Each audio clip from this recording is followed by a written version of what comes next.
and the 2016 Robert F. Kennedy Human Rights Award honoree. Andrea is you can clap. Andrea is also a Democratic candidate for the governor of Massachusetts in 2026. Thank you, Andrea. Hello. No King's Rally, Quincy. My name is Andrea James, as you've heard. My family has been in Massachusetts for 7 generations. We've seen our state through good times and tough times. Now, too many of our neighbors, working families, can barely afford to stay in communities that we love. People are being priced out of housing. Healthcare is too expensive. Our public schools are under strain. And we still haven't addressed the root causes that put too many people, disproportionately black and brown, into the criminal legal system. I've spent my life fighting for people navigating some of the most challenging moments of their lives. As a criminal defense attorney, a mother, a grandmother, and someone who has been through personal loss and hardship. I've led organizations that tackle mass incarceration and advocate for communities often left behind. I know the difference it makes when there are leaders who listen and act for us all. Now, I was in the city of Chicago the night when ICE propelled from Black Hawk helicopters and raided a Southeast Side apartment complex. They kicked in doors, handcuffing residents, forcing Black and Latino families out of their homes, separating them by skin color, zip tying them, placing them into vans for hours, in their pajamas and underwear.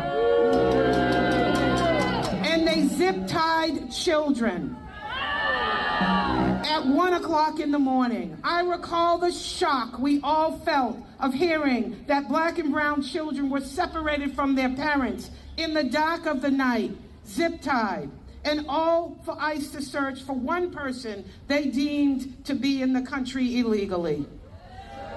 Even still, as the federal government deploys military personnel in Democratic cities, the pictures of National Guard military soldiers strolling through downtown areas of Democratic cities as though they are sightseeing doesn't tell the true story. It doesn't tell the horror of what the communities, the Black, brown, and cash-poor communities are feeling as they are traumatized by the police where the cameras aren't going. We may not see this level of military deployment here yet, despite the abduction of our neighbors and loved ones on a daily basis, including a 13-year-old boy turned over to ICE. But decades of a race and class-based war on drugs, so-called gang units in Black and brown and cash-poor communities across the state, a never fully acknowledged drug lab scandal, and victims never fully made whole. Black people make up 7% of the population in Massachusetts, my good people, and approximately 50% of the prison population. A caste system resulting from persecution in perpetuity, resulting in electronic monitoring, what we refer to as ankle shackles, for not only people returning from decades of incarceration, but also people pre-trial. Having never been convicted, the continuing post-conviction punishment in the form of being barred from housing and job opportunities for those with any type of conviction.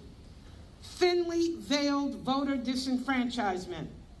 Formerly incarcerated people can vote in Massachusetts, including those awaiting trial and those serving jail time for a misdemeanor. Yet neither the state or cities have made an effort to let directly affected people know this. Predatory lending that continues today, targeting working and cash-poor homeowners.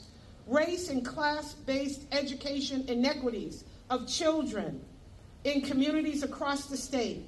Stagnant wages, disparities in health care and access to affordable treatment as hospitals around the state are closing, and health insurance premiums are rising. Public transportation that isn't publicly accessible or helping to move the public in a safe and timely manner to places they need to be.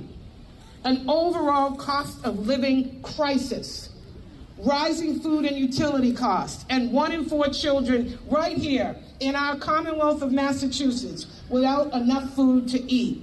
And yet still, somehow, there's $360 million to build a new women's prison. We need transparency in our government. We must do more than rally with signs. We must use this time of fear and uncertainty to understand that what you may be feeling now, communities existing in the shadows of the wealthiest neighborhoods have been feeling that fear and uncertainty for decades.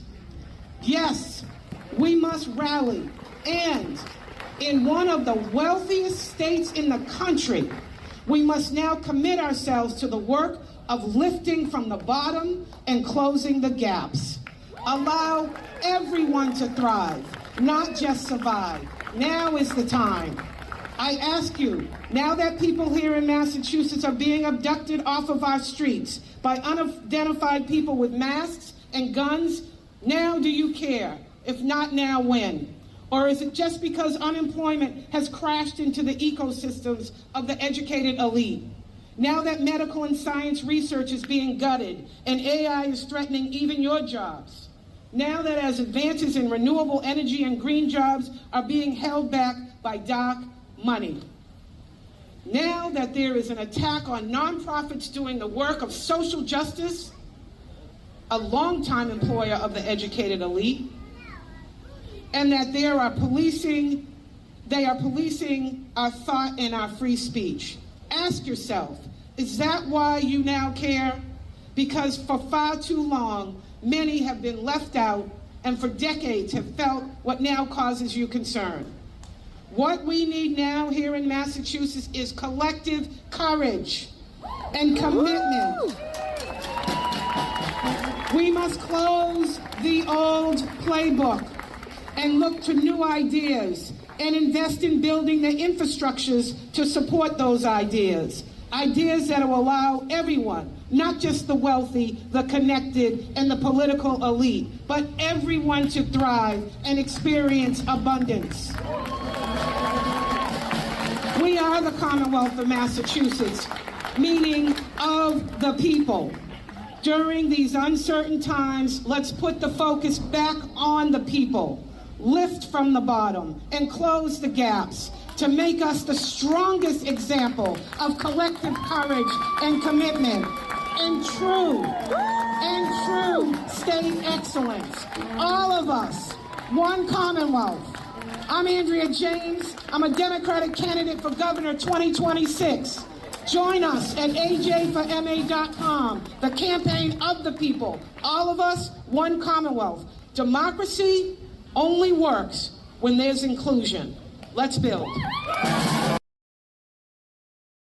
Against slavery in this country at a time when it was dangerous to do so and it was not popular at that time. He represented the crew of the Army Star successfully.